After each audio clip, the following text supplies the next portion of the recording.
The campaign in Guadalcanal was among the most bitter fight in the Pacific, not to mention one of the lengthiest, and it took a massive toll on both the Americans and the Japanese. A seemingly unimportant island in the Solomons, the territory offered an invaluable strategic advantage, as the Henderson Airfield would allow whoever controlled it almost certain air superiority. Unwilling to let go of the critical stronghold, the Imperial Japanese Navy began to execute clever and sneaky operations that halted the American victory in the region. Led by Rear Admiral Raizo Tanaka, the Japanese transported troops and supplies during the night to evade the American forces. The Allied forces called it the Tokyo Express, while the Japanese used rat transportation. The Battle of Guadalcanal would prove a significant hindrance to the Japanese's plans, who at one point were even able to outnumber the American troops in the area. But the savage confrontation happening on land, sea, and air would not stop them from continuing to try to occupy the surrounding islands.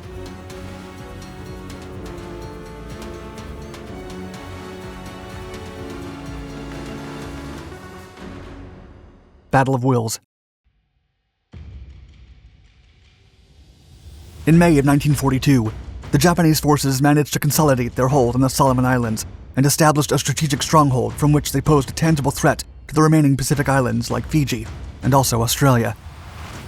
Having emerged victorious from the Battle of Midway, the Americans focused on the island of Guadalcanal to get ready for a potentially implacable enemy tide, and a bitter fight ensued.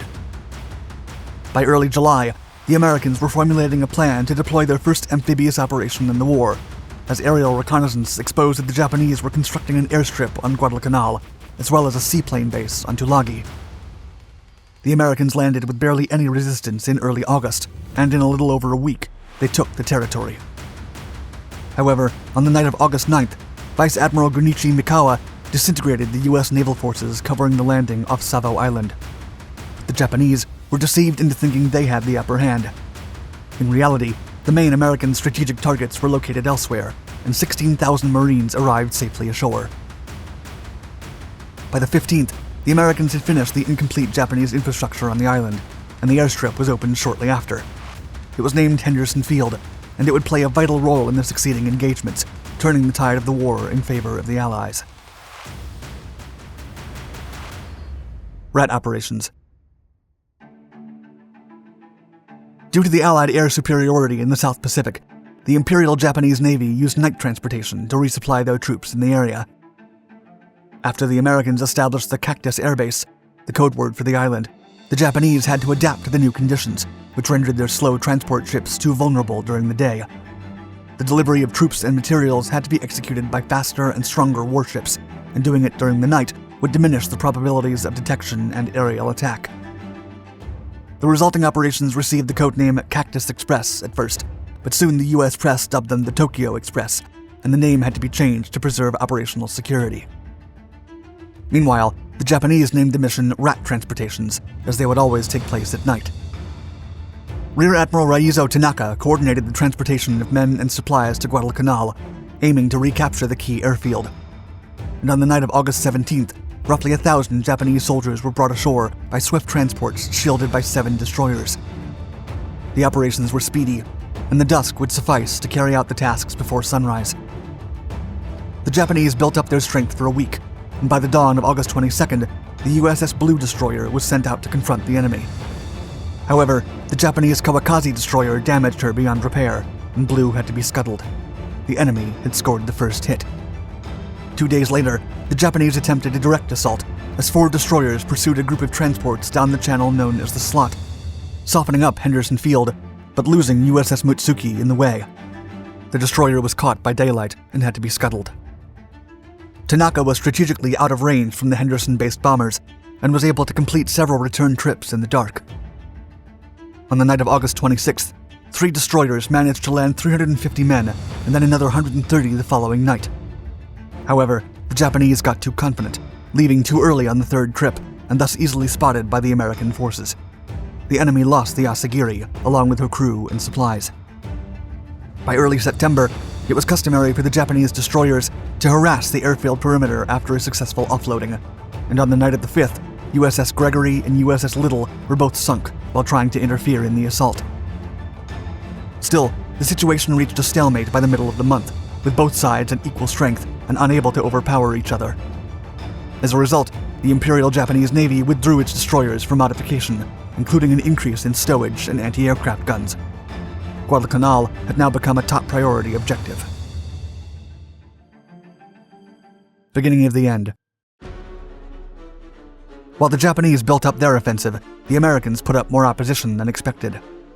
The I-19 Japanese submarine then confronted the USS Wasp carrier and fired a round of 6 torpedoes. 2 of them hit Wasp, igniting several fires that doomed the ship. The remaining 4 torpedoes met another U.S. task force several thousand yards away, damaging the battleship USS North Carolina and sinking the destroyer USS O'Brien. It was a humiliating defeat, and the U.S. Navy had to eventually accept that all the damage had come from a single enemy submarine.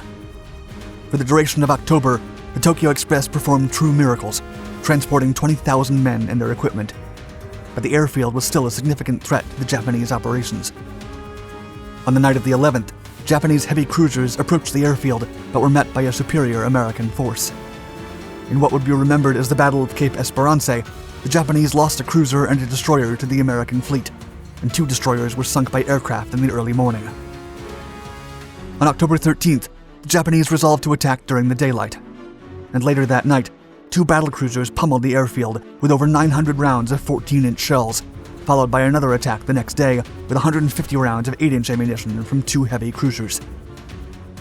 Meanwhile, the Tokyo Express began preparing heavy reinforcements as transports awaited the outcome of the encounter, but the Americans destroyed 3 of Tanaka's transports and forced the Japanese to withdraw. The following night, the Japanese assaulted the perimeter again, but this time with 900 rounds of 8-inch and 300 rounds of 5-inch shells. What the Japanese intended to be the final assault began on October 22nd. For 5 days, the exhausted Americans counterattacked as the enemy unleashed the blunt force of their power. Unfortunately for the invaders, they missed by a narrow margin, and the Japanese destroyers were pummeled. The Japanese had believed that the crippled Henderson Airfield was mostly undefended and risked supporting the enemy by day. However, they were wrong. All or nothing. After their unsuccessful last attack, the impatient Japanese summoned their main fleet. On October 26th, the enemy engaged Vice Admiral William F. Halsey off Santa Cruz, and even though they succeeded in neutralizing USS Hornet, the Japanese suffered an inestimable cost in aircraft and pilots. Still, Tanaka carried on with the nighttime operations, running 65 destroyer sorties during the first 10 days of November alone. These operations proved successful when the Japanese suddenly outnumbered the Americans 30,000 to 29,000 on the land front. However, it came at the cost of 3 lost destroyers. A subsequent encounter between 11,000 Japanese and 9,000 American troops ensued. The battle on the 13th led to the defenders losing 4 destroyers and 2 cruisers, compared to 1 enemy battleship and 2 destroyers. An even more potent bombing came the following night, when 1,400 rounds from combined cruiser and destroyer fire pummeled the area in only 37 minutes. Still, the Americans had their revenge after sunset, sinking a heavy cruiser and 6 transport. Later that month, battlecruiser Kirishima, along with 1 Japanese and 2 American destroyers, joined the ship graveyard at the Iron Bottom Sound. Thus, only 2,000 out of 7,000 Japanese troops were able to land. The Americans had the advantage now, outnumbering the Japanese by almost 15,000 men. Desperate, Tanaka demoted his powerful destroyers and tasked them with throwing rubberized containers of supplies in hopes that they would float ashore and reach the ground troops. On November 30th, an American force of 5 cruisers and 6 destroyers surprised 8 of Tanaka's destroyers. But what could have been a disaster for the Japanese turned out to be a success, as they instinctively opened torpedo fire against the Americans, while they unwittingly revealed their positions by using radars. Ultimately, Tanaka sank 1 cruiser and damaged 3 others. In contrast, the Japanese lost only 1 destroyer and still managed to deliver their cargo. By early December, the Teruzuki destroyer was lost to a PT boat's torpedoes. The Japanese would then decide to lay low until the next moonless phase, which would happen in January of 1943. Regardless, the Japanese High Command had resolved to evacuate Guadalcanal, as it was deemed untakeable. The evacuation started on the 14th and finished in early February, facing no opposition from the relieved Americans. The Americans lost 1,600 troops, not counting sailors, during the entire campaign, while the Japanese lost 23,000. They each also lost 24 ships between several skirmishes and 7 major engagements. The experienced yet outnumbered Japanese could not hold their ground against the brave American rookies who gave it their all and emerged victorious. On February 9, 1943, General Alexander Patch, commander of the Allied forces on the island, reported to his superiors, quote, "Tokyo Express no longer has terminus on Guadalcanal." Still, the Japanese would continue to use the Tokyo Express in their quest to conquer the Solomon Islands, until the large run was almost completely obliterated during the Battle of Cape St. George 9 months later. Thank you for watching our video. Please let us know your thoughts in the comments below, and don't forget to subscribe to all our Dark Documentaries channels for more stories from the World Wars. Stay tuned.